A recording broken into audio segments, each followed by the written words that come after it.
Mi nieto, que jamás había pronunciado una sola palabra en sus 7 años de vida, me miró directo a los ojos y me dijo con una claridad escalofriante: «Abuela, no comas el pastel que dejó mamá.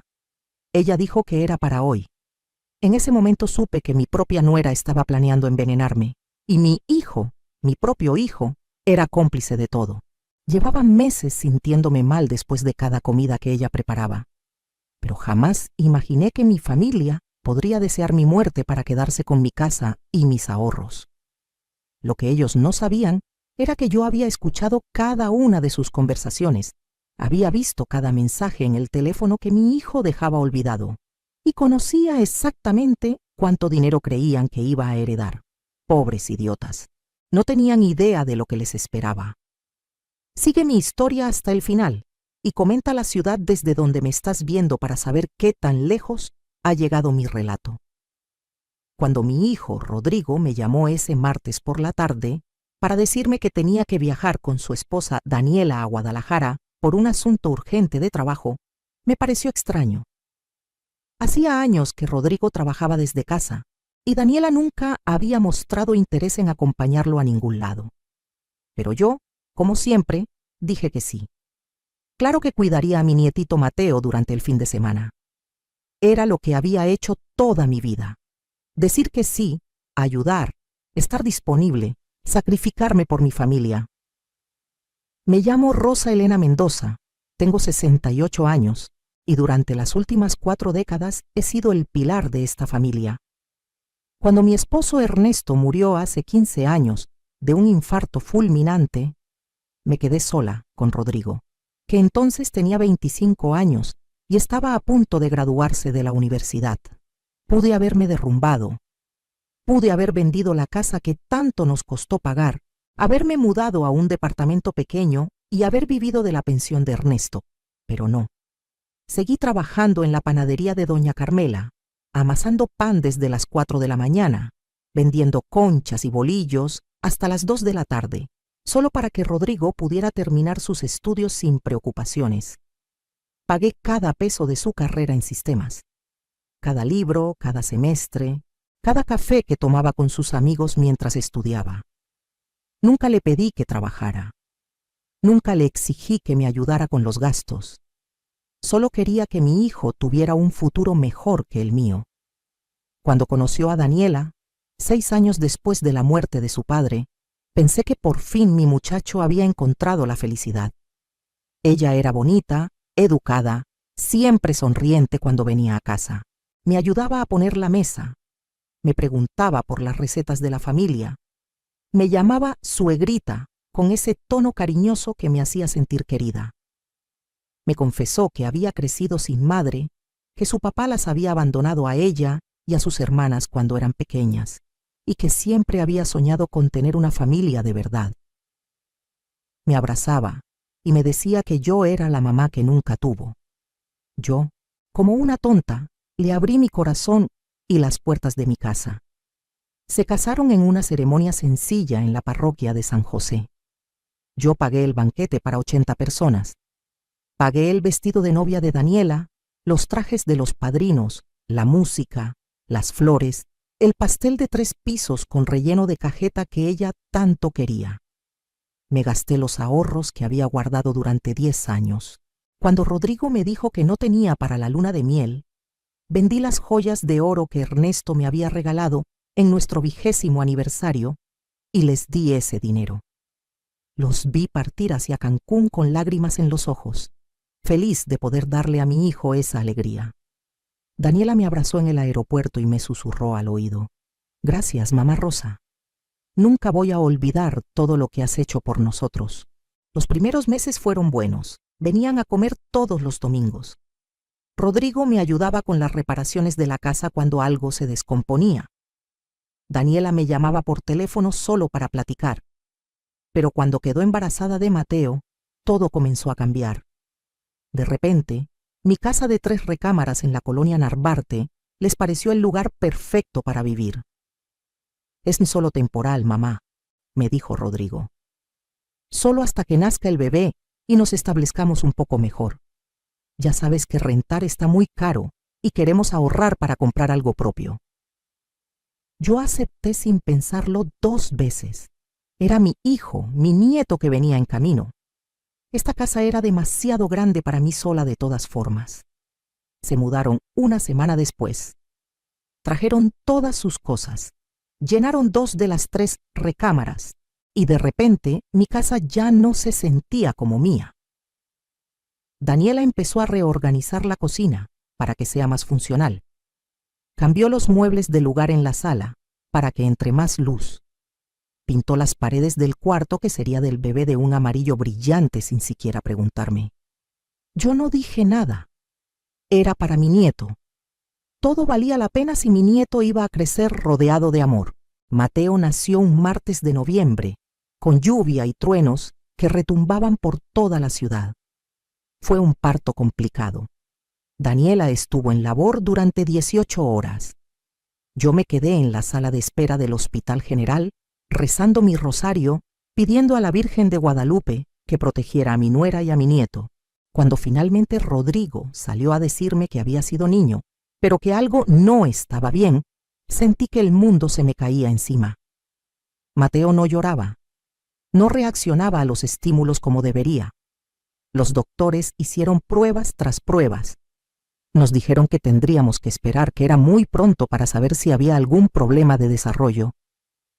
Los meses pasaron y Mateo crecía, pero algo definitivamente no estaba bien. No balbuceaba como los otros bebés, no volteaba cuando lo llamábamos. A los 2 años, cuando debería estar diciendo sus primeras palabras, permanecía completamente mudo. Los especialistas dijeron que tenía un trastorno del espectro autista severo, que probablemente nunca hablaría, que necesitaría terapias de por vida, atención especial, paciencia infinita. Daniela lloró durante semanas. Rodrigo se sumió en una depresión que lo hacía encerrarse en su cuarto por horas. Yo fui quien se hizo cargo. Yo llevaba a Mateo a sus terapias 3 veces por semana. Yo me levantaba con él en las madrugadas cuando no podía dormir y se ponía a golpear las paredes. Yo aprendí lenguaje de señas para intentar comunicarme con él, aunque nunca respondía.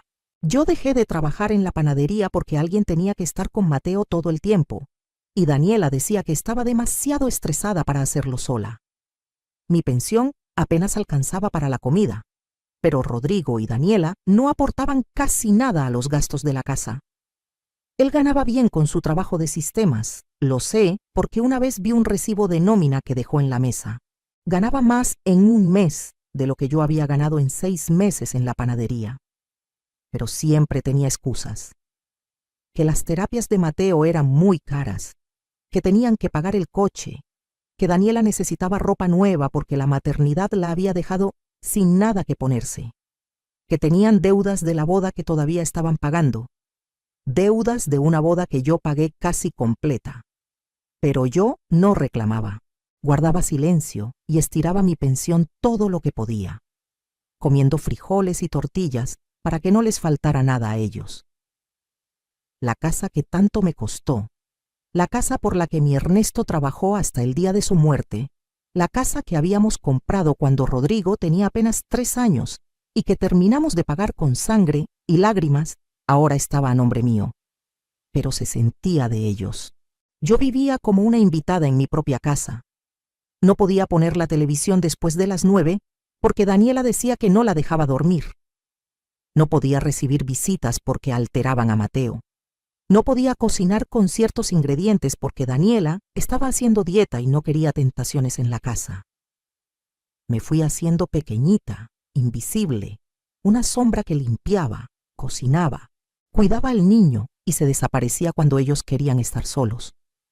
Pero yo amaba a mi nieto. A pesar de todo, a pesar de su silencio, de sus rabietas, de las noches sin dormir, yo amaba a ese niño con cada fibra de mi ser. Le cantaba las canciones que le cantaba a Rodrigo cuando era bebé. Le preparaba su gelatina de fresa favorita. Me sentaba con él en el piso durante horas mientras él alineaba sus cochecitos en filas perfectas. Nunca me miraba a los ojos, nunca respondía a mi voz, pero yo sabía que a su manera me quería. Tenía que creerlo. Era lo único que me mantenía cuerda en esa casa donde cada día me sentía más extraña. Hace como un año empecé a notar cambios en Daniela y Rodrigo. Se volvieron más atentos conmigo, pero de una manera que no se sentía genuina. Daniela insistía en prepararme el té de la tarde todos los días. Rodrigo me traía pan dulce de mi panadería favorita cada viernes. Me preguntaban constantemente cómo me sentía, si había ido al doctor, si estaba tomando mis medicinas para la presión. Al principio pensé que finalmente estaban valorando todo lo que hacía por ellos. ¡Qué ingenua fui! Entonces comenzaron los malestares. Después de tomar el té que Daniela preparaba con tanto cariño, me dolía el estómago. Me sentía mareada. Tenía náuseas que me duraban horas. Pensé que era la edad, que mi cuerpo finalmente me estaba pasando la factura de tantos años de trabajo pesado. Fui al doctor y me hicieron análisis de sangre. Todo salió normal, solo los achaques típicos de una mujer de mi edad. El doctor me dijo que redujera el estrés, que descansara más, como si eso fuera posible en mi situación. Pero los malestares continuaban, siempre después de las comidas que Daniela preparaba, siempre después del té de las tardes.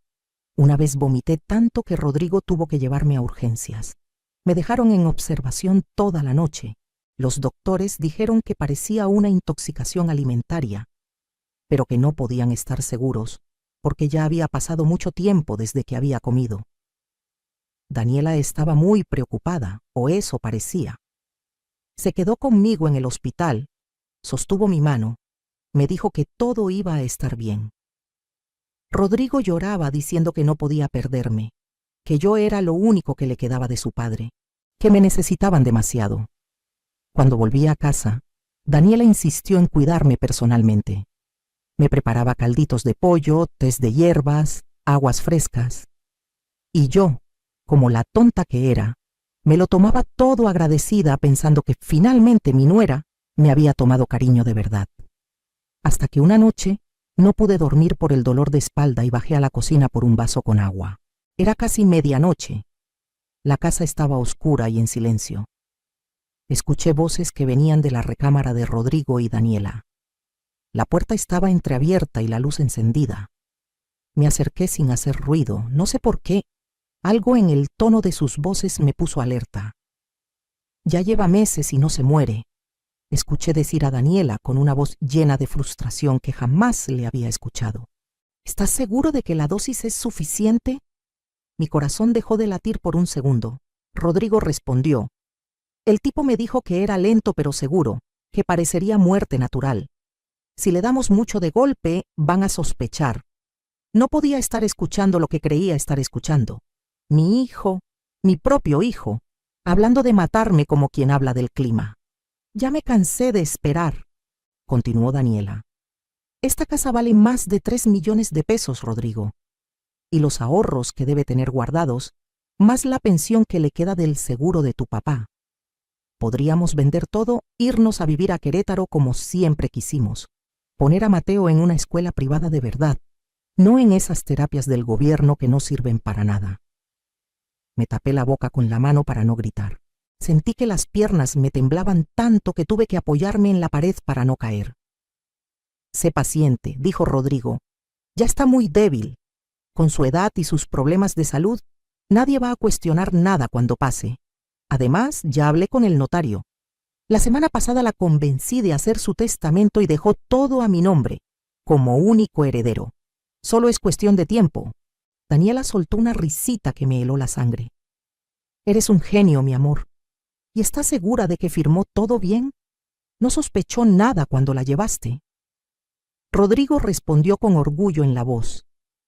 Le dije que era solo para tener todo en orden por si le pasaba algo, que era lo responsable. Ni siquiera leyó los documentos completos, solo firmó donde le dije. Confía en mí completamente, la pobre vieja. Subí las escaleras como pude, sintiendo que cada paso me costaba un esfuerzo sobrehumano. Llegué a mi cuarto, cerré la puerta con seguro y me senté en la cama, temblando de pies a cabeza. Mi hijo quería matarme. mi nuera, esa mujer a la que abrí mi corazón y mi casa, estaba envenenándome lentamente. Todo el cariño reciente, las atenciones, las preocupaciones por mi salud, todo era una farsa. Solo querían mi casa y mi dinero. Querían que me muriera. Lloré en silencio esa noche, mordiéndome la almohada para que no me escucharan. No podía creer que el niño al que cargué en mi vientre durante 9 meses, al que amamanté, al que cuidé cuando tenía fiebre, al que consolé cuando tuvo su primera decepción amorosa, al que me sacrifiqué dándole todo lo que tenía y lo que no tenía, ese niño ahora estaba planeando mi muerte. ¿En qué me había equivocado? ¿Dónde había fallado como madre? ¿Cómo había criado a un monstruo tan desalmado? Pero en medio del dolor y la traición, algo dentro de mí comenzó a cambiar. Ya no era solo tristeza lo que sentía, era rabia, una rabia fría y calculadora que me recorrió desde la punta de los pies hasta la coronilla. Pensé en mi Ernesto, en cómo trabajó hasta reventarse para darle un futuro a Rodrigo. Pensé en todas las madrugadas amasando pan con las manos hinchadas y adoloridas. Pensé en todas las veces que me quedé sin comer para que mi hijo pudiera tener 3 comidas al día. Pensé en las joyas que vendí, en los sueños que abandoné, en la vida que nunca viví, porque siempre puse a mi familia primero. Y estos desgraciados querían quitarme hasta el último aliento. No iba a permitirlo. Si querían jugar sucio, yo les iba a enseñar quién inventó ese juego. A la mañana siguiente, bajé a desayunar como si nada hubiera pasado. Daniela ya estaba en la cocina preparando el café. Me sonrió con esa sonrisa falsa que ahora podía ver claramente como lo que era. La sonrisa de una víbora. «Buenos días, mamá Rosa. ¿Cómo amaneció? Le preparé su té de manzanilla con miel, el que tanto le gusta». Tomé la taza que me ofrecía, sintiendo su peso en mis manos. Esta taza probablemente contenía el veneno. Sonreí de vuelta y le di las gracias. «Qué linda eres, mijita. No sé qué haría sin ti». Daniela se fue a dar de desayunar a Mateo, y yo aproveché para tirar el té en el fregadero cuando no estaba viendo, llenando la taza con agua caliente simple de la llave. Tomé un sorbo frente a ella cuando regresó, e hice un gesto de satisfacción. «Qué rico está hoy, Daniela. ¿Le pusiste algo diferente?» Ella sonrió satisfecha. «Es el mismo de siempre, mamá, pero lo hice con mucho cariño». «Seguro que sí», pensé, «con mucho cariño y un toque de veneno». Desayuné el pan que había comprado yo misma en la tienda, no el que Daniela ofrecía prepararme. Dije que me apetecía algo simple. Durante los siguientes días, desarrollé un sistema. Tiraba cualquier bebida que Daniela me preparara cuando ella no miraba. Solo comía cosas que yo misma cocinaba, o que venían en paquetes cerrados que yo abría personalmente. Empecé a decir que el doctor me había puesto en una dieta especial para la presión y que solo podía comer ciertas cosas. Daniela se frustró visiblemente, pero no podía decir nada sin delatarse. Comencé a observarlos con otros ojos. Cada gesto, cada palabra, cada mirada entre ellos tenía ahora un significado siniestro. Los escuchaba hablar en voz baja cuando pensaban que estaba dormida. Revisaba el bote de basura y encontré un frasco pequeño escondido entre los desperdicios con una etiqueta que decía raticida. Lo saqué con cuidado usando una bolsa de plástico y lo guardé en mi cuarto. Evidencia. Necesitaba evidencias. Una tarde, Rodrigo dejó su celular olvidado en la mesa de la sala mientras se duchaba. Daniela estaba ocupada con Mateo. Tomé el teléfono y gracias a Dios mi hijo era tan confiado que no tenía contraseña. Entré a sus mensajes y lo que vi me confirmó todo. Conversaciones con Daniela donde hablaban de acelerar el proceso. Mensajes con un número desconocido preguntando sobre el producto y la dosis recomendada. Un hombre que vendía venenos para ratas y que les había aconsejado cómo usarlo en humanos sin levantar sospechas. Fotografías de la escritura de mi casa. Cotizaciones de inmobiliarias para vender propiedades. Hasta habían buscado casas en Querétaro, en fraccionamientos privados que costaban una fortuna. Con las manos temblorosas tomé fotografías de todo con mi propio celular. Cada mensaje, cada imagen, cada prueba de su traición. Luego borré el historial de que había revisado su teléfono y lo dejé exactamente donde lo había encontrado. Mi corazón latía tan fuerte que pensé que me iba a dar un infarto ahí mismo, pero me controlé. Tenía que ser inteligente. Tenía que pensar con la cabeza fría. Esa noche, después de que todos se durmieron, saqué una caja de zapatos vieja que tenía guardada en el fondo de mi closet. Dentro estaban todos los documentos importantes que había acumulado durante mi vida. Y ahí, entre escrituras viejas y recibos, encontré lo que estaba buscando. Ernesto había sido más previsor de lo que yo recordaba. Teníamos un seguro de vida a mi nombre que él pagó por 20 años antes de morir. Yo había seguido pagándolo estos 15 años con mi pensión, automáticamente, sin siquiera pensar en ello. La cantidad asegurada era de 2 millones de pesos. Rodrigo no sabía de este seguro. Nunca se lo mencioné porque honestamente yo misma me había olvidado de él hasta ahora. Pero había más. Mi padre, que murió hace 10 años, me había dejado un terreno en Oaxaca, en el pueblo donde nació. Yo nunca había hecho nada con él porque estaba muy lejos y porque toda mi vida estaba aquí en la Ciudad de México. Pero ese terreno valía dinero. Bastante dinero, porque la zona se había convertido en un destino turístico y los terrenos se estaban vendiendo a precios altísimos. Rodrigo tampoco sabía de esto. Daniela menos. Ellos creían que solo tenía esta casa y tal vez algunos ahorros miserables. Y entonces recordé algo más. Hace 5 años, mi comadre Refugio me propuso invertir en un pequeño negocio de venta de productos de belleza. Yo puse 50,000 pesos que tenía guardados. El negocio había crecido tanto que ahora tenían 3 locales. Refugio me había estado mandando mi parte de las ganancias cada mes a una cuenta bancaria aparte que abrí específicamente para eso. Una cuenta de la que Rodrigo no sabía nada porque la abrí después de que él se casara.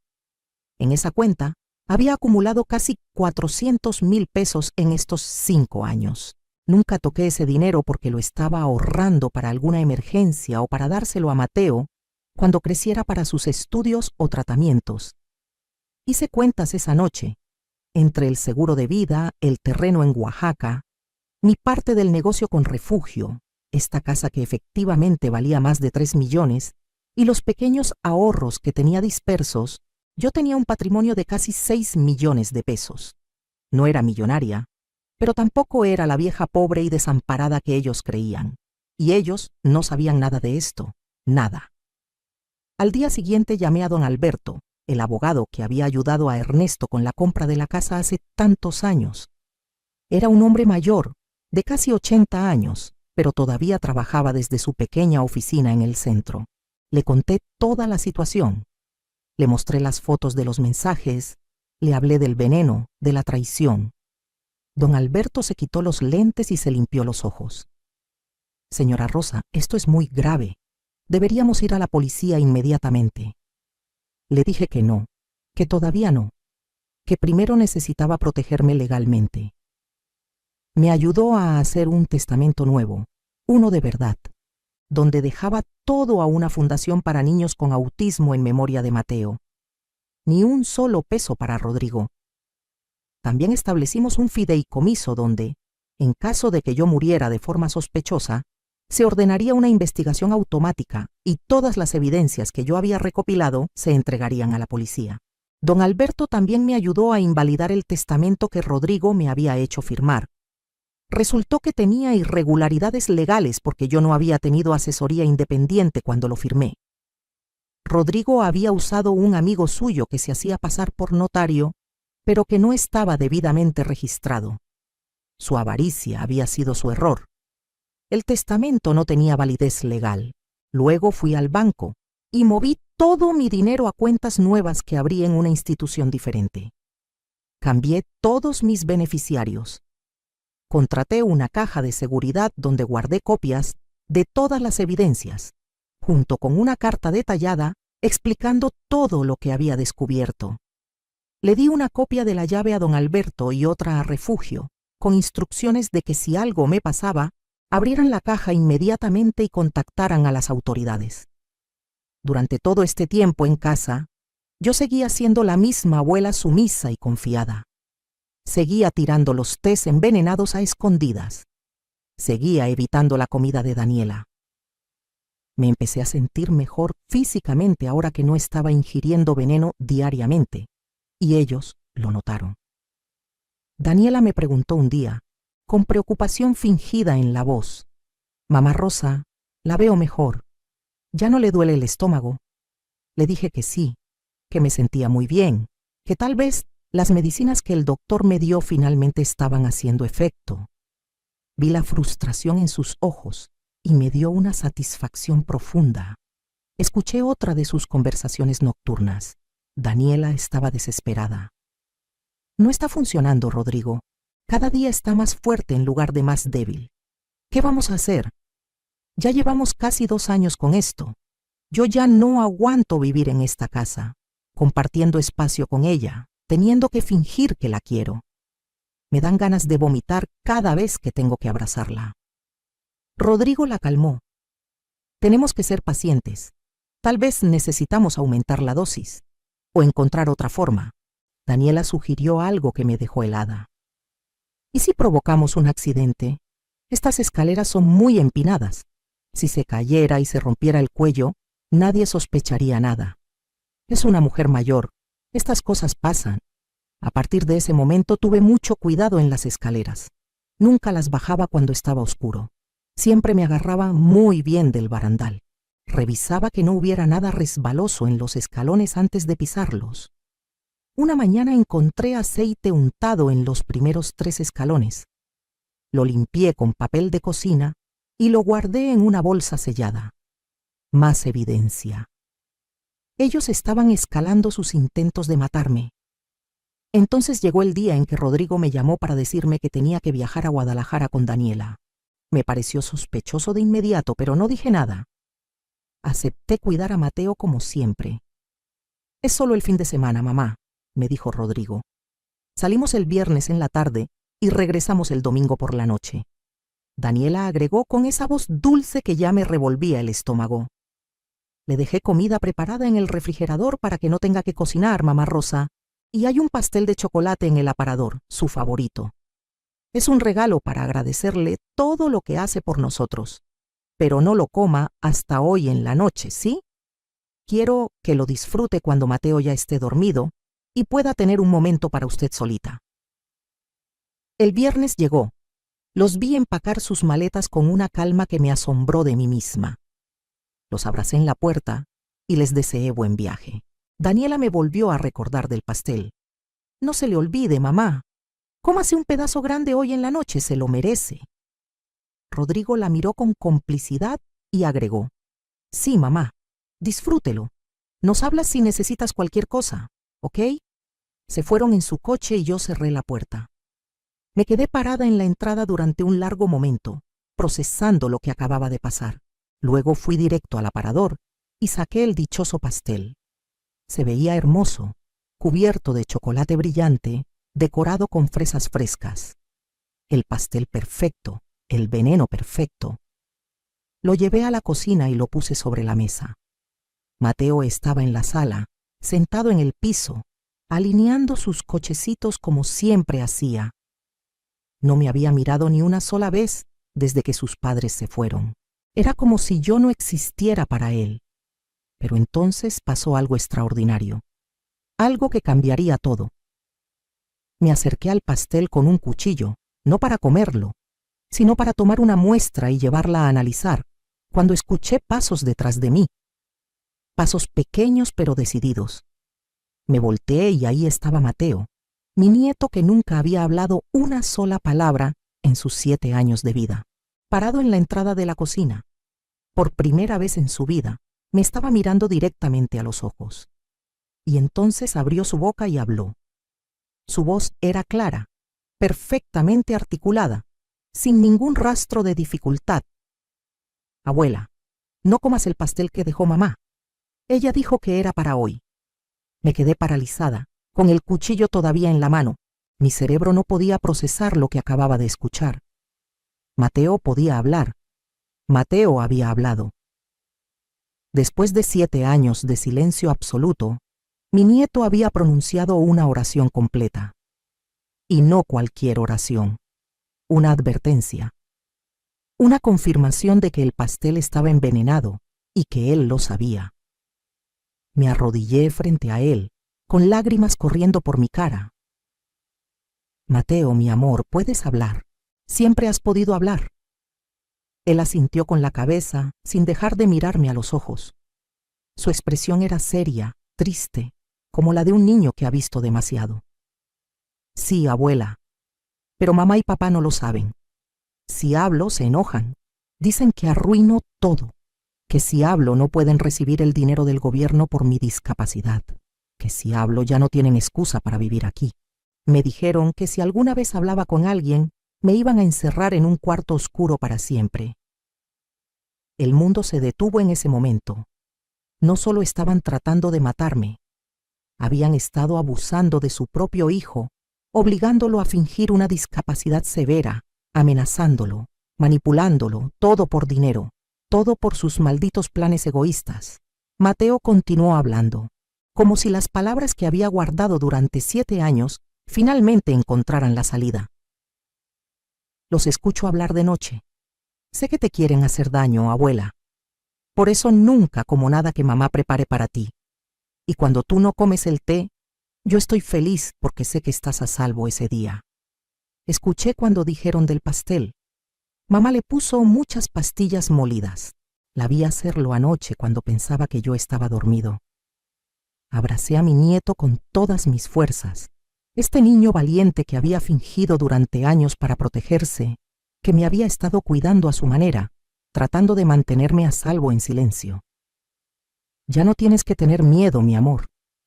Abuela va a arreglar todo, te lo prometo. Mateo me abrazó de vuelta y por primera vez en su vida sentí que realmente me estaba viendo conectando conmigo. Te quiero, abuela. Tú eres la única que me quiere de verdad. Mamá y papá solo me usan. Dicen que soy su boleto para conseguir dinero y no tener que trabajar tanto. Tomé una decisión en ese momento. Llamé a don Alberto y le conté lo que acababa de pasar. Él me dijo que llamara a la policía inmediatamente, que esto ya era demasiado grave. Luego llamé a Refugio y le pedí que viniera a mi casa con su yerno, que era trabajador social. Necesitaba testigos de todo. Necesitaba que documentaran la condición de Mateo y su testimonio. Cuando Refugio llegó con su yerno Mario, Mateo les habló también. Les contó todo con una claridad impresionante para un niño de 7 años, cómo sus padres le habían enseñado a actuar como si no entendiera nada, cómo lo encerraban en su cuarto sin comida cuando intentaba hablar, cómo Daniela le pegaba en las piernas donde no se vieran los moretones, cómo Rodrigo le gritaba que era un niño estúpido y que lo único para lo que servía era para recibir el apoyo del gobierno. Mario estaba grabando todo con su celular, con el permiso de Mateo. Evidencia invaluable. Luego llamamos a la policía. Cuando llegaron les mostré todo. Las fotos de los mensajes, el frasco de raticida que había guardado, las muestras del aceite en las escaleras y finalmente el pastel. Un oficial lo empacó cuidadosamente para mandarlo a analizar. Mateo les dio su testimonio también, con una valentía que me partió el corazón. Los policías estaban tan sorprendidos como yo. Uno de ellos, un comandante mayor de apellido Gutiérrez, me dijo: «Señora, esto es un caso muy grave. Intento de homicidio, fraude, abuso infantil, extorsión. Sus hijos van a ir a la cárcel por mucho tiempo. Esperamos». El análisis del pastel confirmó lo que ya sabíamos. Contenía una dosis letal de varios medicamentos mezclados con raticida, suficiente para matar a una persona de mi edad y condición casi instantáneamente, o causar un paro cardíaco que parecería natural. El comandante Gutiérrez coordinó un operativo. Rodrigo y Daniela regresarían el domingo por la noche como habían dicho. La policía estaría esperándolos. Durante el sábado y el domingo, cuidé de Mateo de una forma diferente. Hablamos durante horas. Me contó sobre todas las cosas que le gustaban, sus colores favoritos, sus sueños. Era un niño brillante, inteligente, sensible. Le gustaba leer, aunque tenía que esconder los libros debajo de su cama para que sus padres no supieran que sabía leer. Le gustaba dibujar, pero solo podía hacerlo cuando estaba solo, porque si lo veían haciendo dibujos complejos, sabrían que su mente funcionaba perfectamente. Había vivido 7 años en una prisión de silencio, rodeado de gente pero completamente solo. Le prometí que nunca más tendría que fingir, que iba a poder ir a una escuela normal, tener amigos, ser un niño de verdad. Lloramos juntos y reímos juntos. Cocinamos juntos, vimos películas, jugamos. Fue el fin de semana más doloroso y más hermoso de mi vida. El domingo por la noche, a las 8 en punto, el coche de Rodrigo se estacionó frente a la casa. Daniela y él entraron riendo, relajados, cargando sus maletas. «¡Ya llegamos, mamá!», gritó Rodrigo. Mateo estaba en su cuarto con Mario, el trabajador social, manteniéndose a salvo. Yo estaba en la sala, rodeada de 4 policías. Cuando Rodrigo y Daniela entraron y vieron la escena, la sonrisa se les borró del rostro. «¿Qué está pasando?», preguntó Rodrigo, mirando a los uniformados con confusión. El comandante Gutiérrez se adelantó. «Rodrigo Mendoza Salazar y Daniela Torres de Mendoza están bajo arresto por intento de homicidio, fraude y abuso infantil». Daniela soltó su maleta y palideció. «¿De qué están hablando? Esto es un error». Rodrigo me miró a mí. «Mamá, ¿qué hiciste? ¿Qué les dijiste?». Me puse de pie, sintiendo una fuerza que no sabía que tenía. Les dije la verdad, Rodrigo. Les dije que mi propio hijo ha estado intentando matarme durante 2 años para quedarse con mi casa y mi dinero. Les mostré los mensajes donde planeaban mi muerte. Les di el frasco de veneno que encontré en la basura. Les entregué el pastel que Daniela preparó con tanto amor, lleno de pastillas y raticida. Daniela negó con la cabeza frenéticamente. «Eso es mentira. Usted está senil, vieja loca. Rodrigo, diles que tu mamá está perdiendo la cabeza, que dice puras locuras». Pero Rodrigo estaba viendo las esposas que el policía sacaba, y su cara mostraba puro pánico. «Mamá, por favor, no sé de qué estás hablando. Nosotros te queremos. Todo lo que hemos hecho ha sido por ti, para cuidarte». Solté una risa amarga. ¿Cuidarme? Envenenándome lentamente, poniendo aceite en las escaleras para que me cayera, planeando mi funeral mientras me sonreían en la cara. Saqué mi celular y les mostré las capturas de pantalla de sus mensajes. Tengo todo, Rodrigo, cada mensaje, cada plan, cada palabra asquerosa que dijeron sobre mí. Daniela intentó correr hacia la puerta, pero un policía la detuvo. Comenzó a gritar como histérica. «Esto es culpa tuya, vieja estúpida. Si te hubieras muerto cuando debías, nada de esto estaría pasando. Eres una plaga, un estorbo. Te odio. Siempre te he odiado». Por fin mostraba su verdadera cara. El comandante la esposó mientras ella seguía gritando insultos.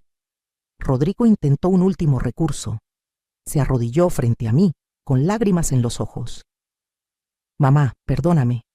Estaba desesperado. Daniela me presionaba tanto. Necesitábamos el dinero para Mateo, para sus tratamientos. Todo fue por Mateo. Y ahí fue cuando di el golpe final. «No menciones a mi nieto, monstruo. No te atrevas a usar su nombre para justificar lo que hicieron». Hice una seña y Mario bajó con Mateo. Cuando Rodrigo y Daniela vieron a su hijo caminando normalmente, sin las manos agitadas, sin la mirada perdida, se quedaron petrificados. Y cuando Mateo abrió la boca y habló, vi cómo su mundo se derrumbaba. «Papá, mamá, les dije a todos la verdad. Les conté que me obligaban a fingir que no podía hablar, que me pegaban y me encerraban. Ya no voy a mentir más». Daniela se desplomó. Literalmente se desmayó ahí mismo, cayendo al piso aún esposada. Rodrigo se quedó de rodillas, con la boca abierta, sin poder articular palabra. El comandante Gutiérrez llamó a una ambulancia para Daniela y procedió a leerles sus derechos a ambos. Todo lo que digan puede y será usado en su contra. Tienen derecho a un abogado. Si no pueden pagar uno, el Estado les proporcionará uno. Se los llevaron esa noche. Vi cómo metían a mi hijo y a mi nuera en las patrullas, ella gritando que todo era mentira, él en silencio con la cabeza agachada. Sentí tantas emociones al mismo tiempo que no sabía si llorar o gritar o reír. Dolor, porque mi hijo me había traicionado de la peor manera posible. Alivio porque estaba viva y a salvo. Rabia por todo lo que me habían hecho pasar. Y sobre todo, un amor inmenso por ese nieto valiente que me había salvado la vida. Los días siguientes fueron un torbellino. La noticia salió en los periódicos locales. Hijo y nuera intentan envenenar a mujer de 68 años para heredar su fortuna. Obligaban a su hijo a fingir autismo severo para cobrar beneficios del gobierno. Los reporteros querían entrevistarme, pero yo rechacé todas las solicitudes. No quería fama, solo quería justicia y paz. El análisis forense confirmó que yo tenía niveles anormales de varios tóxicos en mi sangre, consistente con envenenamiento prolongado. Los doctores dijeron que si hubiera continuado ingiriendo el veneno unas semanas más, probablemente habría sufrido un fallo orgánico múltiple. Estuve literalmente a días de morir. Mateo fue evaluado por un equipo de psicólogos y neurólogos. Confirmaron que no tenía ningún trastorno del espectro autista. Era un niño completamente normal y funcional que había sido víctima de un abuso sistemático y obligado a vivir una mentira. Necesitaría terapia para procesar el trauma, pero su pronóstico era excelente. Rodrigo y Daniela fueron formalmente acusados de intento de homicidio calificado, fraude contra instituciones gubernamentales, abuso infantil agravado y falsificación de documentos. El fiscal me dijo que enfrentaban entre 20 y 40 años de prisión si eran encontrados culpables. Sus abogados intentaron negociar, ofreciendo declararse culpables de cargos menores a cambio de sentencias reducidas, pero yo me negué. Quería que enfrentaran las máximas consecuencias por lo que habían hecho. Durante la investigación, salieron aún más cosas. Descubrieron que Daniela había estado cobrando fraudulentamente beneficios por discapacidad de Mateo durante 5 años, acumulando más de 300,000 pesos. Que Rodrigo había sacado préstamos usando mi casa como garantía sin mi conocimiento, falsificando mi firma. Que habían vendido varios de mis muebles y objetos de valor que pertenecieron a Ernesto, diciéndome que los habían donado. Cada día aparecía una nueva traición, una nueva mentira. El juicio comenzó 6 meses después. Yo asistí a cada audiencia, sentada en primera fila, mirándolos directamente a los ojos. Daniela evitaba mi mirada, siempre con la cabeza gacha. Rodrigo me miraba a veces con lo que parecía ser arrepentimiento, pero ya era demasiado tarde para eso. Mateo tuvo que testificar. Fue desgarrador verlo en ese estrado, con su vocecita clara contando todo el abuso que había sufrido. Pero lo hizo con tanta valentía que me sentí inmensamente orgullosa de él. Presentaron todas las evidencias, los mensajes, el veneno, los análisis de sangre, el pastel letal, los testimonios de los doctores, las grabaciones de Mateo hablando, las pruebas del fraude. Todo estaba ahí, negro sobre blanco. La defensa intentó argumentar que Daniela tenía problemas mentales, que Rodrigo había sido manipulado por ella, que yo estaba exagerando. Pero las evidencias eran irrefutables. El veredicto llegó después de solo 3 horas de deliberación del jurado. Culpables en todos los cargos. Vi cómo Daniela colapsaba llorando cuando leyeron la sentencia. 40 años para ella, 35 para Rodrigo. No saldrían de la cárcel hasta ser personas muy viejas si es que vivían tanto. Una parte de mí, la parte que todavía era madre, sintió una punzada de dolor. Pero la parte de mí, que era una mujer que había sido traicionada de la manera más vil posible, sintió que finalmente se hacía justicia. Después del juicio, solicité la custodia completa de Mateo. Ningún otro familiar se ofreció a cuidarlo. Las hermanas de Daniela dijeron que no querían nada que ver con el escándalo. Los primos de Rodrigo desaparecieron cuando supieron que no había herencia que reclamar. Yo era todo lo que Mateo tenía, y él era todo lo que yo necesitaba. Con la ayuda de don Alberto, establecí un fideicomiso para Mateo con parte del dinero de mi terreno en Oaxaca, que logré vender por 2 millones de pesos a unos desarrolladores turísticos. Ese dinero se usaría exclusivamente para su educación y su futuro. Inscribí a Mateo en una escuela privada pequeña y acogedora, donde sabían su historia y estaban comprometidos a ayudarlo a adaptarse. Al principio fue difícil para él socializar después de años de aislamiento forzado, pero poco a poco comenzó a hacer amigos.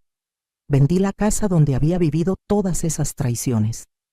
No podía seguir viviendo ahí, donde cada rincón me recordaba la maldad de la que fui víctima. Compré un departamento bonito de 2 recámaras en la colonia Roma, más pequeño pero lleno de luz, y con un parque cerca donde Mateo podía jugar. Era un comienzo nuevo para ambos. Con el dinero de la venta de la casa y mis otros recursos, descubrí que tenía más que suficiente para vivir cómodamente el resto de mi vida y asegurar el futuro de Mateo. Dejé de contar cada peso. Me compré ropa nueva. Llevé a Mateo a Disneylandia, algo que siempre había soñado hacer, pero nunca pude porque estaba ahorrando cada centavo para Rodrigo. Vi la cara de felicidad de mi nieto cuando conoció a Mickey Mouse y supe que cada momento difícil había valido la pena si me llevaba a este momento. Mateo floreció de maneras que nunca imaginé. Resultó ser brillante en matemáticas. Le encantaba leer, devoraba libros como si quisiera recuperar todo el tiempo perdido. Se unió al equipo de fútbol de la escuela. Hizo amigos de verdad, niños que lo invitaban a sus cumpleaños y venían a casa a jugar videojuegos. Verlo reír, correr, ser simplemente un niño normal, sanaba algo en mí que ni siquiera sabía que estaba roto. Un día, casi un año después del juicio, Rodrigo mandó una carta desde la prisión. Decía que lo sentía, que había sido el peor error de su vida, que me amaba y que nunca quiso realmente hacerme daño, que Daniela lo había convencido, que él era débil, que por favor lo perdonara, que por favor le permitiera ver a Mateo. Leí la carta una vez y la tiré a la basura. Algunas cosas no tienen perdón. Algunas traiciones son tan profundas que rompen los lazos para siempre. Rodrigo dejó de ser mi hijo el día que decidió que mi vida valía menos que mi dinero. Daniela también escribió, pero su carta era muy diferente. No pedía perdón. Me culpaba por todo. Decía que si yo me hubiera muerto cuando era mi tiempo, nada de esto habría pasado. Que arruiné su vida y la de su esposo. Que le quité a su hijo. Esa carta la guardé. La guardé para recordarme que había gente verdaderamente malvada en el mundo y que yo había tenido la mala suerte de abrirle mi casa y mi corazón a una de ellas. Poco a poco, empecé a vivir para mí misma por primera vez en décadas. Me uní a un club de lectura con mujeres de mi edad. Tomé clases de baile folclórico, algo que siempre quise hacer pero nunca tuve tiempo. Hice amigas de verdad, no solo conocidas. Mujeres que me valoraban por quien yo era, no por lo que podía darles. Me pinté el cabello de un tono caoba que me encantó. Me compré zapatos cómodos pero bonitos. Empecé a usar maquillaje de nuevo, algo que había dejado de hacer años atrás porque, ¿para qué? Ahora lo hacía para mí. Refugio me invitó a trabajar con ella en el negocio de productos de belleza, no por necesidad, sino porque sabía que me gustaba mantenerme ocupada. Acepté, pero solo medio tiempo. Trabajaba las mañanas, ayudando a otras mujeres a verse y sentirse bien. Las tardes las dedicaba a Mateo, a ayudarlo con la tarea, a escuchar sus historias del día, a simplemente estar presente como nunca pude estar para Rodrigo, porque siempre estaba trabajando para darle cosas materiales en lugar de tiempo. Mateo empezó a llamarme mamá en lugar de abuela. Al principio me sorprendió, pero luego me di cuenta de que tenía sentido. Yo era quien lo criaba, quien lo cuidaba, quien iba a sus festivales escolares y firmaba sus boletas. Yo era su madre en todo menos en biología. Y él era el hijo que merecía tener, el niño amoroso y agradecido que me demostraba todos los días que valía la pena seguir viviendo. En las noches, cuando Mateo ya dormía, a veces me sentaba en el balcón de nuestro departamento con una taza de té de verdad, sin veneno, sin miedo, y reflexionaba sobre todo lo que había pasado. Pensaba en la Rosa Elena de hace 2 años, esa mujer que se había hecho tan pequeña, tan invisible, que casi desaparece por completo. Esa mujer que creía que su único valor estaba en lo que podía dar a los demás, en cuanto podía sacrificarse. Esa mujer ya no existía. Ahora era alguien diferente, alguien más fuerte, alguien que sabía su valor, alguien que había mirado a la muerte a los ojos y había decidido pelear. No solo sobreviví, prosperé. Me di cuenta de que nunca es demasiado tarde para empezar de nuevo, para recuperar tu vida, para decir basta. A veces me preguntan si extraño a Rodrigo. La verdad es que extraño al niño que fue, al hijo que pensé que era. Pero ese niño creció y se convirtió en un extraño capaz de cosas terribles. El Rodrigo que está en prisión no es mi hijo. Mi hijo murió el día que decidió que el dinero era más importante que su madre. Y aunque duele, he aprendido a vivir con ese dolor. Lo he guardado en un rincón de mi corazón donde ya no me lastima todos los días, solo ocasionalmente cuando me toma desprevenida. Mateo me preguntó una vez si podía visitar a sus padres en la cárcel. Tiene derecho a verlos si quiere, legalmente. Le dije que era su decisión, que yo lo apoyaría sin importar qué eligiera. Pensó durante días y finalmente decidió que no. Ellos no me querían de verdad, me dijo. Me usaban. Tú sí me quieres. Tú eres mi familia de verdad. Lo abracé tan fuerte ese día que probablemente no podía respirar, pero no se quejó. Han pasado 2 años desde aquella noche en que Mateo habló por primera vez. 2 años desde que mi mundo se desmoronó y se reconstruyó en algo mejor. Mateo ahora tiene 9 años y está en 4º grado. Es uno de los mejores estudiantes de su clase. Tiene un mejor amigo llamado Santiago, con quien pasa horas jugando y riendo. Participa en las obras de teatro de la escuela. Está aprendiendo a tocar la guitarra. Yo tengo 70 años ahora y nunca me he sentido más viva. Viajo con Mateo durante las vacaciones. Hemos ido a Oaxaca a conocer el pueblo de mi padre, a Veracruz para ver el mar, a Guanajuato para el Festival Cervantino. Estoy collenando mi vida y la suya con experiencias, con memorias felices que puedan reemplazar las dolorosas. El otro día, mientras ayudaba a Mateo con un proyecto de la escuela sobre familias, me preguntó: «Mamá Rosa, ¿crees que soy raro porque mi familia no es como la de los otros niños?» Le respondí con total honestidad: «Mi amor, las familias vienen en todas formas y tamaños. Lo que nos hace familia no es la sangre, es el amor. Y nosotros nos tenemos el uno al otro, nos cuidamos, nos amamos. Eso nos hace familia de verdad». Él sonrió y me abrazó, y en ese momento supe que todo, absolutamente todo lo que había pasado, valió la pena si me llevaba a este momento. Aprendí que el perdón no siempre es necesario para sanar. Aprendí que está bien cortar lazos con gente tóxica, incluso si comparten tu sangre. Aprendí que nunca eres demasiado viejo para empezar de nuevo, para defender tu vida, para elegir tu felicidad. Aprendí que los milagros existen, que vienen en forma de nietos valientes que rompen su silencio para salvar a sus abuelas. Pero sobre todo, aprendí mi propio valor.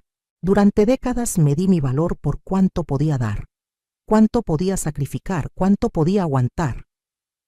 Ahora sé que mi valor está simplemente en existir, en ser Rosa Elena Mendoza, una mujer que sobrevivió lo impensable y salió del otro lado más fuerte. No soy una víctima. Soy una sobreviviente. Soy una guerrera. Y soy finalmente feliz. A las mujeres que están leyendo esto, especialmente a las que como yo han pasado sus vidas dándolo todo por sus familias, quiero decirles algo importante. Ustedes importan. Su vida tiene valor más allá de lo que pueden hacer por otros. No se hagan tan pequeñas que desaparezcan. No aguanten abusos en nombre del amor familiar. El amor verdadero no te envenena.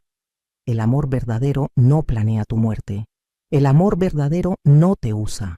Si algo en su interior les dice que algo no está bien, escúchenlo. Confíen en sus instintos. Protejan su vida, su paz, su felicidad. Y si tienen que empezar de nuevo a los 60, 70, 80 años, háganlo. Nunca es demasiado tarde para salvarse a sí mismas. Yo estoy aquí, a mis 70 años, viviendo mi mejor vida. Tengo un nieto maravilloso que es mi mundo. Tengo amigas que me valoran. Tengo pasatiempos que me llenan. Tengo paz. Tengo alegría. Tengo libertad.